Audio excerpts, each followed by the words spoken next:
રક્ષણાત્મક રિલે માટે energising quantity અને સેટિંગ વેલ્યુને વ્યાખ્યાયિત કરો. તો એનર્જાઇઝિંગ ક્વોન્ટિટી એટલે કે રિલેને તેના ઓપરેશન એટલે કે સંચાલન માટે આપવામાં આવતી એક અથવા એક કરતાં વધારે વેલ્યુ અથવા તો ક્વોન્ટિટીને એનર્જાઇઝિંગ ક્વોન્ટિટી તરીકે ઓળખવામાં આવે છે.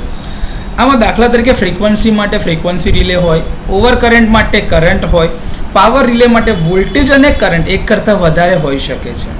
તો રિલેને કામ કરવા માટે જે ક્વોન્ટિટી કે જેના ઉપર રિલે એનર્જાઇઝ થાય, જેના માટે એ પ્રોટેક્શન આપે છે, એવી ક્વોન્ટિટી એનર્જાઇઝિંગ ક્વોન્ટિટી હોય.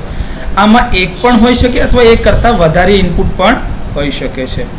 બીજી વાત છે સેટિંગ વેલ્યુની. તો કે એનર્જાઇઝિંગ ક્વોન્ટિટી અથવા તો કેરેક્ટરિસ્ટિક ક્વોન્ટિટીનું એવું મૂલ્ય જેના ઉપર રિલે સેટ મૂલ્ય મુજબ આપેલ પરિસ્થિતિ દરમિયાન કાર્ય કરી શકતી હોય એવી વેલ્યુને સેટિંગ વેલ્યુ તરીકે ઓળખવામાં આવે છે. આ સેટિંગ વેલ્યુ તમે રિલેના ઓપરેશન પહેલાં તમે સેટ કરો છો તમારી પરિસ્થિતિના આધારે, અને જો એ પ્રમાણે રિલે ઓપરેટ થાય તો એને એની સેટિંગ વેલ્યુ પ્રમાણે ઓપરેટ થઈ છે એવું કહેવાય. તો એ કેસમાં સેટિંગ વેલ્યુ તમારી ઓપરેટિંગ વેલ્યુ પણ બનશે. તો આ રીતે પ્રોટેક્શન રિલે માટે એનર્જાઇઝિંગ ક્વોન્ટિટી અને સેટિંગ વેલ્યુ વ્યાખ્યાયિત કરી શકાય.